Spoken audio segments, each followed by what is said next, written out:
میرے بھائی سیکولرزم کی حفاظت 2 بجے جلسہ ختم ہو جانا چاہیے، میں اس سے پہلے ہی ختم کر دوں گا۔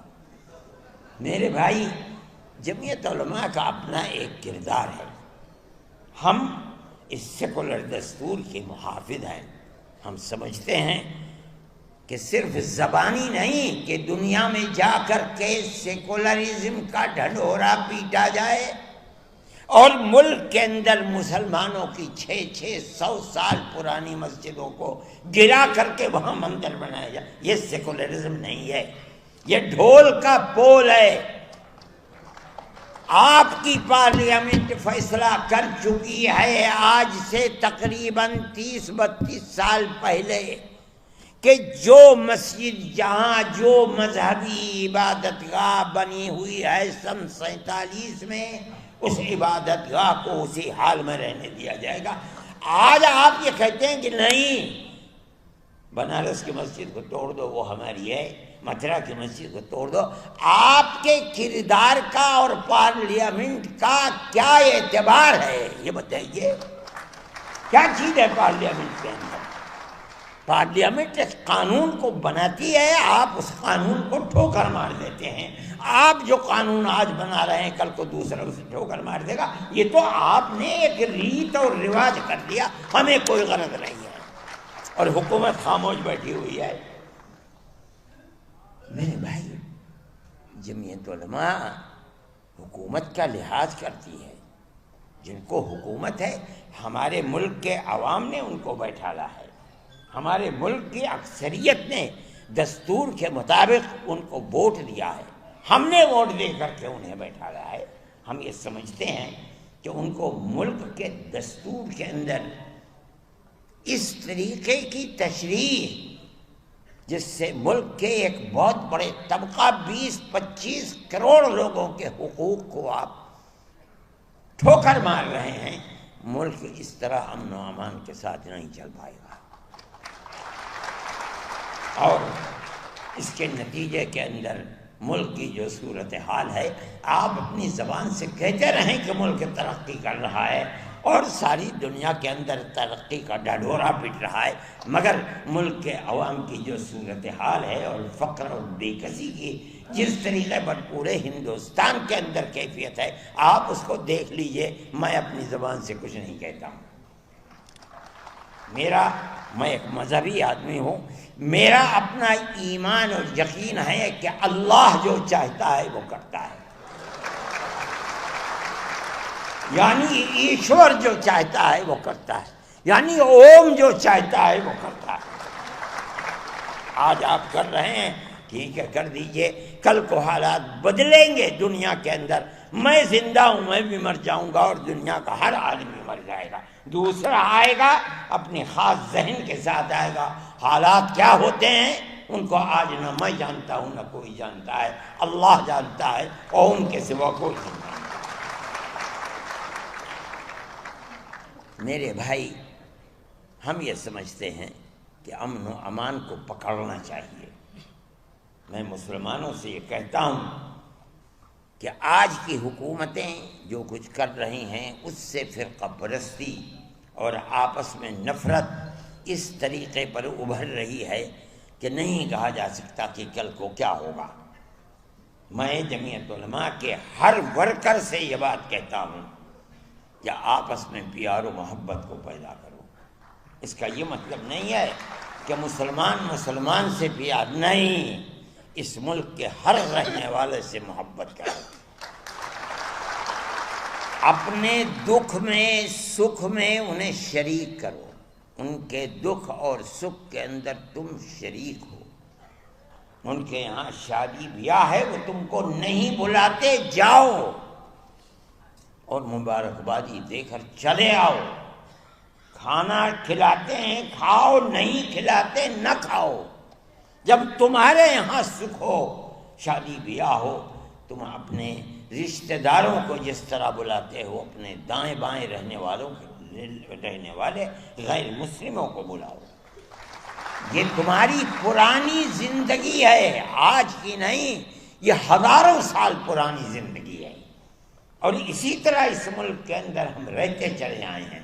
دنیا کے کسی ملک کے اندر مسلمان اور غیر مسلم کو اس طرح جیسے اس ملک میں رہتے ہیں نہیں رہنے دیتے. دیکھو گے گاؤں گاؤں کے اندر رہتے ہیں. اگر ان سے پوچھو کہ مسلمان کب سے آباد ہے، نہ مسلمان جانتا ہے کہ اس کی تاریخ کیا ہے، نہ ہندو جانتا ہے کہ اس کی تاریخ کیا ہے.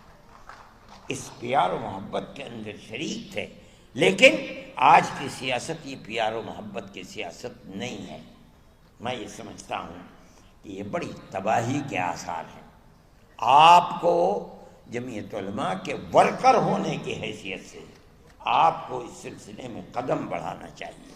میں مدرسے والوں سے کہتا ہوں صحیح ہے آپ کا مدرسہ مذہبی مدرسہ ہے، لیکن یاد رکھیے رسول اللہ صلی اللہ علیہ وسلم جن کی زندگی کو لوگ جانتے نہیں اور خاص طریقے کے اوپر برادران وطن نہیں جانتے، غیر مسلموں کے ساتھ اٹھنا بیٹھنا رہنا سہنا آپ کی زندگی تھی.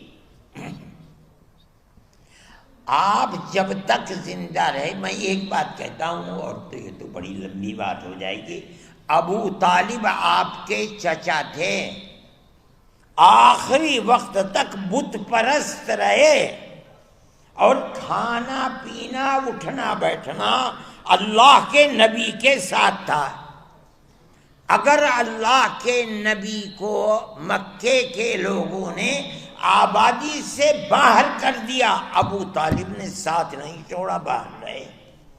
اور دین کے اعتبار سے وہ اللہ کے دین کو، اللہ کے نبی کے دین کو نہیں مانتے تھے، آخری وقت تک نہیں مانتے تھے.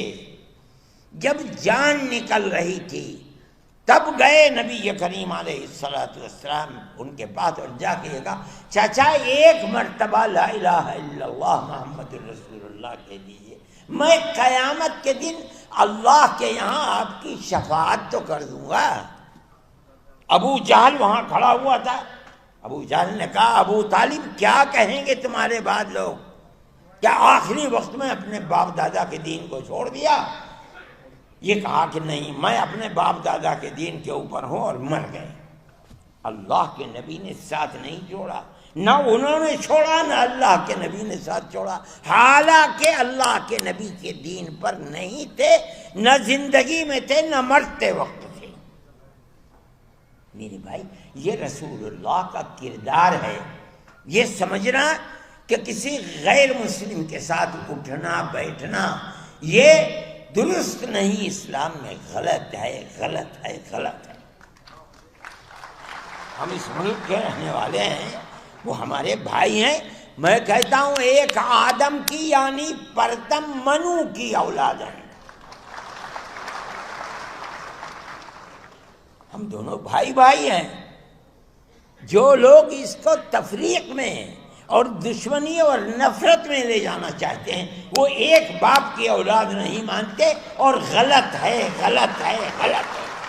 ہم سب ایک ہی باپ کی اولاد ہیں، ہم سب ایک دوسرے کے بھائی ہیں.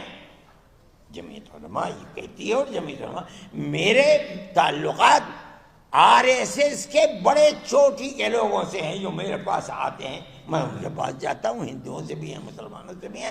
میں جو ان کی تواضع کر سکتا ہوں میں وہ تواضع، میں کوئی بہت بڑا دولت مند آدمی نہیں ہوں، لیکن جو بھی کر سکتا ہوں میں پیار و محبت کی باتیں ان کے ساتھ کرتا ہوں. کوئی ضرورت نہیں ہے میں کیوں تفریق کروں. وہ صحیح ہے، وہ RSS کے لوگ ہیں، دوسری پارٹیوں کے لوگ ہیں، وہ کریں. ہمارا فرض یہ ہے کہ ہم ان کے ساتھ پیار و محبت، اور میں جانتا ہوں کہ وہ شریف لوگ ہیں، اپنی شرافت کے کردار کو پیش کرتے ہیں. میرے بھائی میں اس لیے کہتا ہوں کہ آپ کو اس سلسلے کے اندر جو مدرسے والے ہیں وہ اپنے مدرسوں کے جلسوں کے اندر بلائیں، بچوں سے تقریریں کروائیں، ماں باپ کے ساتھ کس طرح تعلقات رکھنے چاہیے، قرآن کیا کہتا ہے، اللہ کا نبی کیا کہتا ہے، ان کو سنائیں. پڑوسیوں کے ساتھ کیسے تعلقات ہونے چاہیے، آدمی کے ساتھ قطع نظر اس کے کہ اس کا مذہب کیا ہے کیسے تعلقات ہونے چاہیے. تاکہ آپ کے خلاف جو پروپیگنڈا ہے کہ اسلام دہشت گردی کا مذہب ہے، یہ جائے تو لوگ سنیں تو کہ آپ تعلیم کیا دیتے ہیں، قرآن بتاتا کیا ہے۔ یہ ہمارا قصور ہے کہ ہم اسلام کی صحیح تصویر ان کے سامنے پیش نہیں کر پا رہے ہیں، ہمیں کرنی چاہیے۔ میں یہ بات کہتا ہوں اور آپ میری اس بات پر غور فرمائیں۔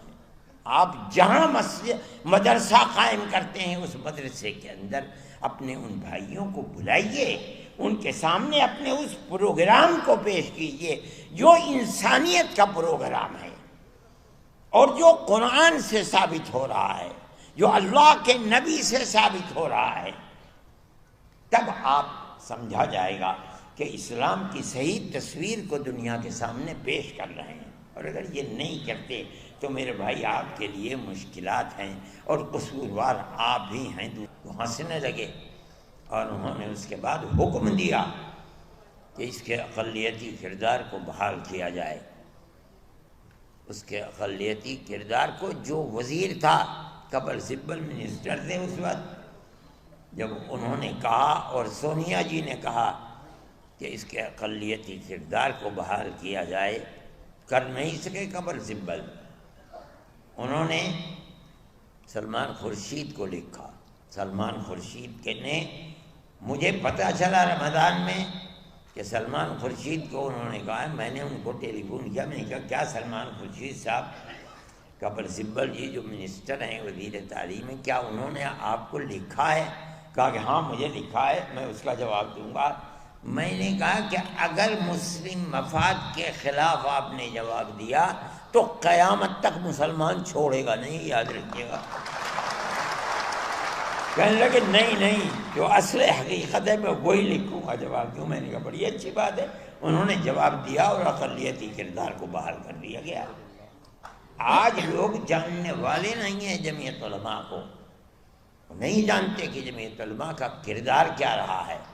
سیکولرزم کی حفاظت جمعیت علماء نے کی ہے، ورنہ ملک کا دستور، میں اگر نام لوں کہ وہ کون لوگ تھے جو گاندھی جی کو مجبور کر رہے تھے کہ ملک اب سیکولر دستور نہیں ہوگا، لیکن جمعیت علماء کے سامنے گاندھی جی بھی اور جواہر لال نہرو بھی اور دوسرے لوگ بھی مجبور ہوئے اور انہوں نے سیکولرزم کو قبول کیا۔ اور جمعیت علماء کہ اس مطالبے کے سے کبھی کانگریس باہر نہیں جا سکی، اور اگر کانگریس باہر نکلنے کی دائیں بائیں ہوئی تو کوئی نہیں بولا۔ جمعیت علماء تنہا وہ جماعت تھی جس نے اس کے خلاف جیل بھرو تحریک کو چلی، اور مجھے خوب یاد ہے کہ جمعیت علماء کے سارے ملک کے لوگ دلی کی کالی مسجد کے اندر تھے، اور سونیا جی نے، اندرا جی نے ایک سفید کاغذ کے اوپر دستخط کر کے جنرل شاہ نواز کو بھیجا، اور وہ آئے کالی مسجد میں، اور انہوں نے ان کے سامنے وہ تحریر دی ان کے دستخطوں کی کہ اندرا جی نے بھیجا ہے، آپ کے جو مطالبات ہوں آپ اس میں لکھ دیجئے، میرے دستخط ہیں اور مجھے وہ مطالبات منظور ہیں۔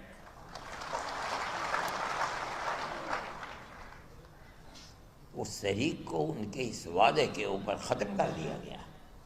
یہ دوسری تحریک تھی جو چلی تھی، یہ جمعیت علماء کا تعلق تھا۔ آج لوگ جانتے بھی نہیں کہ جمعیت علماء نے کیا کیا ہے، ان کا خود کوئی کردار نہیں، وہ جمعیت علماء کے کردار کو کیا جانیں گے۔ میرے بھائی، آج اس سیکولرزم کو ختم کرنے کی بات کی جا رہی ہے۔ میں یہ سمجھتا ہوں کہ اس ملک کو بربادی کی طرف لے کر کے چل رہے ہیں۔ وہ اگر یہ سمجھتے ہیں کہ سیکولرزم صرف ان کے دو کھٹکتے ہیں، ان کو سب سے پہلے مسلمان اور دوسرے درجے کے اندر عیسائیت۔ ہم جس سیکولرزم کو لے کر چلتے ہیں، ہم یہ کہتے ہیں کہ تنہا مسلمان نہیں، ہر اقلیت، چاہے وہ عیسائیت ہو، چاہے ملک کے اندر بڑا انعام یہودیت ہو، یا کوئی بھی اقلیت ہے، جب ملک آزادی کے وقت اس کا دستور سیکولر دستور ہے، وہ سیکولر دستور رہے گا، اور اگر آپ اس سیکولر دستور کو ختم کر کے یہ چاہیں گے کہ ملک کو سلامتی کے ساتھ لے کر چلیں، ملک سلامتی کے ساتھ نہیں چل پائے گا۔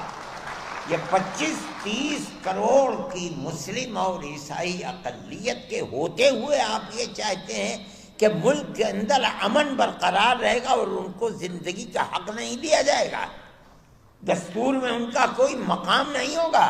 نہیں ہو سکتا۔ آج آپ کے ہاتھ میں طاقت ہے، آپ یہ سمجھتے ہیں کہ جس مسجد کو چاہیں آپ لے لیں، جس طرح چاہے لے لیں۔ آپ نے جس مسجد کو لیا ہے وہاں بھی ٹھوکر کھائی ہے۔ ہم جانتے ہیں جمعیت علماء نے اس کے کیس کو لڑا ہے۔ جس دن سے مسئلہ چل رہا ہے سن 51-52 سے، اس وقت سے لے کر آج تک اس کے کیس کو جمعیت علماء لڑتی رہی ہے۔ ہم نے کتنے کروڑ روپیہ اس کے اوپر لوور کورٹ، ہائی کورٹ اور سپریم کورٹ کے اندر خرچ کر دیا۔ ہمارا کوئی پیسہ نہیں تھا، قوم نے دیا، ہم نے اس کو خرچ کیا، اور ہم برابر لڑتے رہے۔ مسئلہ کیا تھا لڑائی کا؟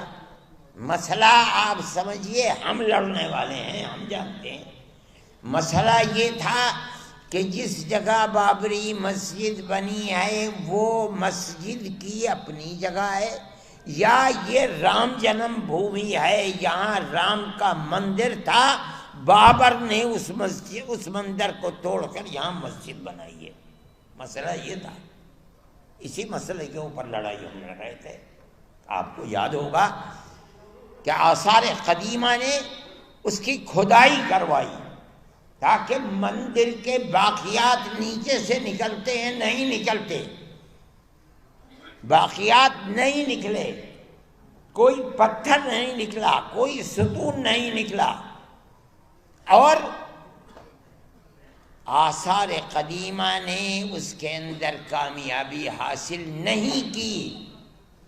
اب آپ دیکھیے، ملک کی سب سے بڑی سپریم کورٹ عدالت ہے، وہ عدالت اپنے فیصلے میں کیا کہتی ہے؟ اس فیصلے میں عدالت نے کہا ہے کہ مسجد اپنی جگہ ہے، کسی مندر کو گرا کر مسجد نہیں بنائی گئی، ختم ہو گیا۔ ہمارا جو مقدمہ 50-70 سال سے چل رہا تھا، ہم اس مقدمے کے اندر کامیاب ہیں کہ بابر نے اپنی جگہ مسجد بنائی ہے، مندر توڑ کر مسجد نہیں بنی۔ ہم مسلمان ہیں، ہم جانتے ہیں کہ اگر کسی دوسری جگہ کے اوپر مندر توڑ کر مسجد بنائی جاتی، وہ مسجد نہیں ہے۔ مسجد وہ ہے جو مسجد کی جگہ ہے اور اس جگہ کو وقف کیا گیا ہے۔ ہم تو اس مقدمے کے اندر کامیاب ہیں۔ جب یہ کہہ دیا گیا کہ مسجد اپنی جگہ بنی ہے، مندر کو توڑ کر مسجد نہیں بنی۔ دوسرا فیصلہ کیا ہے کہ جنہوں نے اندر گھس کر مورتیاں رکھی ہیں وہ مجرم ہیں، انہوں نے غلط کیا، مسئلہ ختم ہو گیا۔ جب سننے والے سن رہے تھے فیصلے کو، تیسرا فیصلہ اپنی جگہ کے اوپر تھا کہ یہ مسجد کی جگہ ہے، لیکن یہ الگ بات ہے کہ فیصلہ یہ دے دیا گیا کہ لیکن ہم یہ جگہ ہندوؤں کو دیتے ہیں۔ ٹھیک ہے، آپ نے دے دی، ہم اپنے مقدمے کے اندر کامیاب ہیں۔ ہم آج نہیں بولتے، نہ ہمیں بولنا چاہیے، اس لیے کہ جو سب سے بڑی ملک کی عدالت ہے اس نے یہ ہندو بھائیوں کو دے دی۔ ہم نہیں بولتے، ہم 1000 دفعے کہہ چکے تھے کہ یہ آخری ہماری لڑائی ہے۔